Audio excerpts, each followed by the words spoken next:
नमस्कार प्यारे प्यारे बच्चों, मैं निपुण मित्तल आपका स्वागत करता हूं आपकी इस क्लास में, जिसमें आज हम लोग देखने वाले हैं most important topics from the chapter oscillations. Oscillations से यहां पे हम लोग एसएचएम के बारे में बात कर रहे हैं, जिसे आप लोगों को क्लास में सिंपल हार्मोनिक मोशन के नाम से पढ़ाया जाता है। तो आइए देखते हैं एसएचएम के अंदर सबसे काम की चीजें मेरे लिए क्या है। तो let's see what are the most important parts of this chapter, और क्या क्या मुझे देखना है, क्या क्या पढ़ने से मुझे फायदा होने वाला है। तो ये सिंपल हार्मोनिक मोशन जो है उसके बारे में जरा सी बात कर ली जाए। तो देखो, ये एक ऐसा चैप्टर है जिसमें जो इक्वेशन है ना, ये बेसिक है आप लोगों के लिए। जो हम लोग यहाँ पर इक्वेशन लिखते हैं सिंपल हार्मोनिक मोशन में, वो सबसे बेसिक इक्वेशन जो है वो हम लोग रिप्रेजेंटेशन की लिखते हैं और उसको दुनिया भर में काम में लेते रहते हैं आगे के चैप्टर्स में। तो अगर एसएचएम वाला पार्ट आता है तो वेव्स वाला पार्ट आपका अच्छा हो जाएगा। वेव्स अगर आपका अच्छा हो गया तो वेव ऑप्टिक्स अपने आप ही अच्छा हो जाएगा। ठीक है, तो एसएचएम इसलिए एक बहुत इंपॉर्टेंट सेक्शन बन जाता है आप लोगों को समझने के लिए। अब एसएचएम के अंदर जब हमने बात की तो एसएचएम में सबसे पहले तो आपको ये पता होना चाहिए कि सबकी इक्वेशंस क्या होती है। जैसे डिस्प्लेसमेंट की equation x equals to A sine omega T plus phi naught. इसे डिफरेंशिएट करने से आपको वेलोसिटी की इक्वेशन मिल जाती है A omega cos omega T plus phi naught, और इसको दोबारा से डिफरेंशिएट करने से एक्सेलरेशन की इक्वेशन यानी minus omega square a sine of omega T plus phi naught. तो यहाँ ये इक्वेशंस आपके लिए बहुत इंपॉर्टेंट है सबसे पहले तो। ठीक है, अगर ध्यान से देखते हैं तो ये वाली वैल्यू वापस से x लिखी हुई है और इसीलिए a की वैल्यू बन जाती है माइनस ओमेगा स्क्वायर x। ये वही ओमेगा है जो आप लोग बचपन से देखते आए हैं, जिसकी वैल्यू जो है वो अंडर रूट के बाय एम के बराबर होती है। ठीक है, जब हम लोग इसको एसएचएम में लिखते हैं तो, है ना, तब इसकी वैल्यू हम लोग क्या लिखते हैं, अंडर रूट के बाय एम के बराबर लिखते हैं और फिर इसी चीज को हम लोग आगे बढ़ाते रहते हैं। ठीक है, तो टाइम पीरियड निकाल सकते हैं और सारी की सारी चीजें इसी ओमेगा के थ्रू हम लोग करते रहेंगे। टाइम पीरियड आप लोगों को पता है क्या होता है, इसमें A is for amplitude, T is for time, phi naught is your initial phase. याद दिलवा रहा हूं ये सारी की सारी चीजें, सिर्फ ऐसे नहीं बोल रहा कि बस ये पढ़ के चले रहना।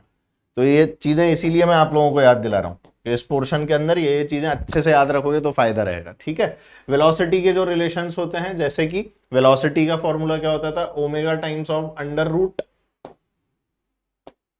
ये कहां से बन गई line, a square minus x square. ठीक है, हाँ, इसके अलावा जो हम लोग ग्राफ्स यहां पर खींचते थे, v वर्सेज एक्स, ए वर्सेज एक्स, सारे के सारे ग्राफ और एनर्जी वाले ग्राफ। तो ग्राफ एक तो आपको पता होना चाहिए v वर्सेज एक्स, ए वर्सेज एक्स, एनर्जी याद कर लो। मैं जल्दी से बना देता हूं तुम्हारे लिए एनर्जी वाले ग्राफ, अगर आपको याद आ रहा हो तो। हम लोग क्या करते थे बेटा एनर्जी वाले पार्ट पे, सर कुछ याद नहीं आ रहा, देखो मैं 3 बनाऊंगा, एक मैं दूसरा फिर इसी के अंदर बनाऊंगा 2, थोड़ा सही बना देता हूं, चलो y एक्सिस, x एक्सिस, थोड़ा सुंदरता के साथ में बना देता हूं। ठीक है, 1 2 और तीसरा स्ट्रेट लाइन कांस्टेंट वैल्यू के साथ। तो अगर आपको याद आ रहा हो तो ये एनर्जी है ना। टोटल एनर्जी आप लोगों की क्या रहती थी, कांस्टेंट, तो ये आपकी टोटल एनर्जी हो गई। जो ग्राफ काम क्या है वही बता रहा हूं। अच्छा ये बोलो, ये मैक्सिमम वैल्यू किस चीज की होती थी, मीन पोजीशन प्लस ए माइनस ए के ऊपर, जल्दी से बता दो, सर कुछ याद नहीं आ रहा, जल्दी बोलो। पोटेंशियल एनर्जी और काइनेटिक एनर्जी क्या हो जाया करती थी, 0 हो जाया करती थी, क्योंकि वेलोसिटी क्या होती थी आपकी, 0 हुआ करती थी। तो ये ग्राफ किसका हो गया, आपका काइनेटिक एनर्जी का। मीन पोजीशन के ऊपर आपकी काइनेटिक एनर्जी जो है वो 0 होती थी, नहीं सर मैक्सिमम होती थी। Very nice. तो अगर ये सब बातें आप लोगों को याद हैं तो आप लोगों को इस वाले पार्ट पे कोई दिक्कत नहीं आएगी। अब जैसे अपन लोग जनरल इक्वेशन के बारे में बात करते हैं, हम किसकी बात करते हैं, हम लोग जनरल इक्वेशन के बारे में जब बात करते हैं एसएचएम में, तो जनरल इक्वेशन अगर आपको याद हो तो क्या लिखी थी आप लोगों ने general equation, F equals to minus k x, यही लिखी थी हुक्स लॉ, है ना भाई।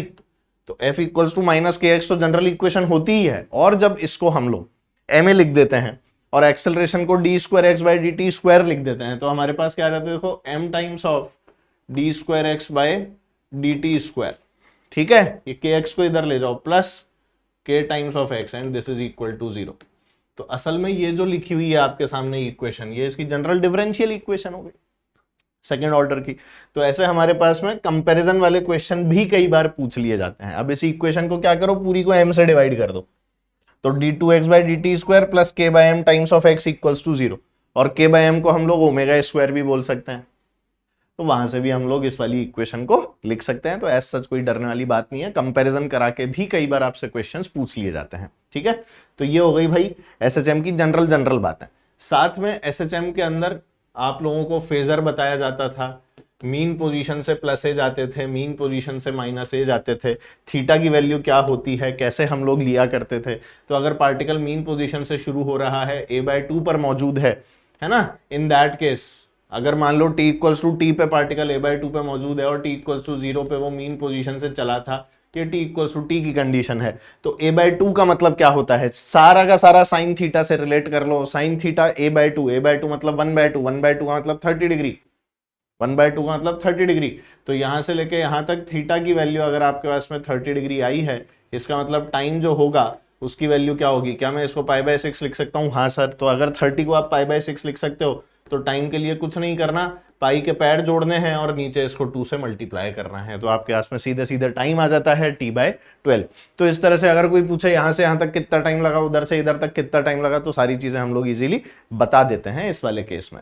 इसके अलावा अगर आपसे कोई फेजर के बारे में चर्चा करने लग जाए, तो फेजर हम लोग बहुत अच्छे से जानते हैं कि फेजर डायग्राम के अंदर हम लोग जो हमारा यूनिफॉर्म सर्कुलर मोशन होता है, उसी सर्कुलर मोशन को हम लोग एक लाइन के ऊपर उसका क्या ले लेते हैं, हम लोग प्रोजेक्शन ले लेते हैं। तो ऊपर से अगर मैं क्या गिरा रहा हूं, रोशनी गिरा रहा हूं, क्या गिरा रहा हूं, ऊपर से अगर मैं रोशनी गिरा रहा हूं, ये वाली पोजीशन मेरी -a है और ये वाली पोजीशन अगर मेरी +a है, इन दैट केस हम लोग पार्टिकल को t0 पे यहां से चलाया करते थे और उसकी पोजीशन को देख के जहां पर भी पार्टिकल को देखना है t इक्वल्स टू टी पे, यहां से एंगल जो है वो मेजर कर लिया करते थे फाइ।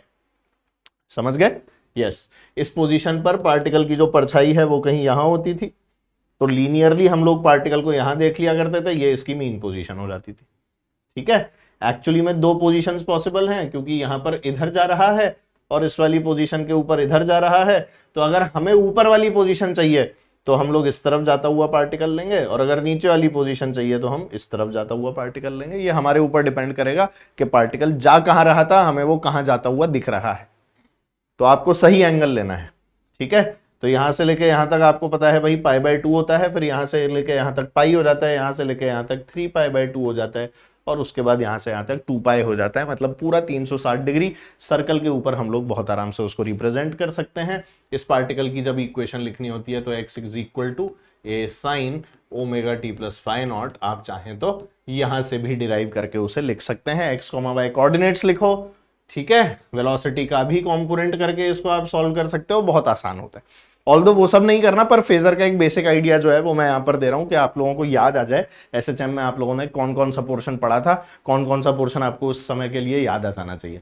तो ये आप यहां से भी निकाल सकते हो एंगल, और आपकी इच्छा हो तो आप यहां से भी निकाल सकते हो एंगल, ठीक है। तो याद रखो 1/2, √3/2, 1/√2, ये सारी वैल्यूज आपको याद होनी चाहिए साइन थीटा की। नहीं याद है तो आपके लिए पछतावा है, इन बातों का ध्यान रखना है। टाइम आ गया, ये आ गया, वो आ गया, ये सब चीजें हम लोग बहुत आराम से निकाल लेते हैं। एंगुलर एसएचएम वाले पार्ट से अगर आप लोगों का सवाल आता है तो आप बहुत अच्छे से जानते हैं कि एंगुलर एसएचएम से जो आप लोगों से क्वेश्चन पूछा जाता है, ये वो क्वेश्चन होता है जिसके अंदर आपसे टाइम पीरियड की बात की जाएगी, सिंपल पेंडुलम की, है ना। सभी लोगों को अच्छे से पता है कि अगर सवाल पूछा तो किसका पूछेंगे, time period of simple pendulum. इसके ऊपर लास्ट ईयर जो क्वेश्चन आया था क्लास का एज इट इज मैच वाला क्वेश्चन आया था, जिसमें डेटा भी वही ले लिया गया था जो क्लास के अंदर आपको लिखवाया था।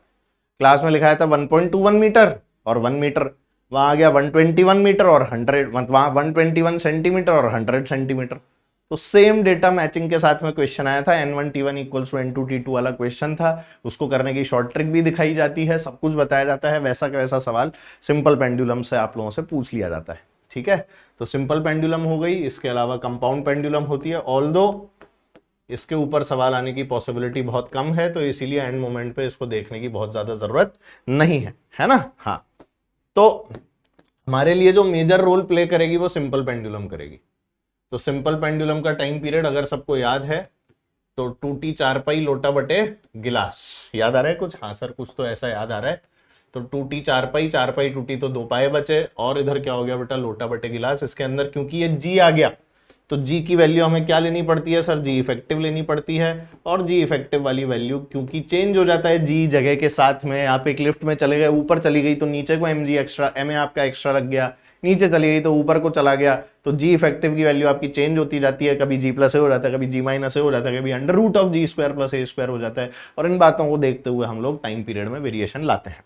ठीक है, साथ में स्प्रिंग ब्लॉक सिस्टम वाला जो पार्ट है, कौन सा वाला पार्ट? स्प्रिंग ब्लॉक सिस्टम वाला जो पार्ट है, उस वाले पार्ट से time period of spring block system जरूर से देख लें, जिसके अंदर चाहे लिफ्ट में ले जाओ चाहे स्पेस में ले जाओ, टाइम पीरियड पर कोई फर्क नहीं पड़ता है। ठीक है ना भाई? तो स्प्रिंग ब्लॉक सिस्टम वाले पार्ट का टाइम पीरियड शायद आपको याद होगा, 2 pi under root m by के।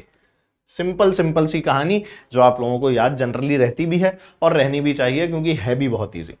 ठीक है, तो इतना पोर्शन इस वाले चैप्टर से अगर आप लोग देखकर जाते हैं, जो जो आप लोगों को बताया गया है, तो आप लोगों को बहुत सारा फायदा होने वाला है। अगर आप लोगों ने देख लिया ढंग से इतना पोर्शन, तो it is going to give you marks for sure.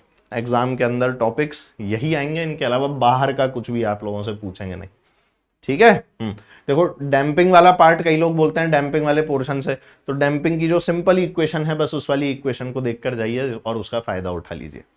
ठीक है, डैम्पिंग की सिंपल इक्वेशन लिखिए, इक्वेशन के अंदर जो आपको बताया था कि भाई एक बीवी एक्स्ट्रा आ जाती है तो एक एक्स्ट्रा फोर्स आ जाती है, तो माइनस के एक्स माइनस बीवी कर दो, बस दैट्स इट। सॉल्व करोगे अपने आप आंसर पाओगे। V is for velocity, b जो है वो डैम्पिंग कांस्टेंट। समझ गए? एम्पलीट्यूड वाले तरीके आपको क्लास में बताए गए हैं कैसे निकालना है, तो अगर आप ये कर लेंगे तो एसएचएम से सवाल में आपसे कभी भी गलती नहीं होगी। ठीक है, तो इस मैसेज के साथ कि अपनी तैयारी एकदम पक्की रखिए, जिससे कि अब जब आप लोग हमसे मिलने आए तो एक स्टेथोस्कोप लेकर आए। ठीक है, तब तक के लिए bye bye, see you, take care, sayonara and Jai Hind everyone.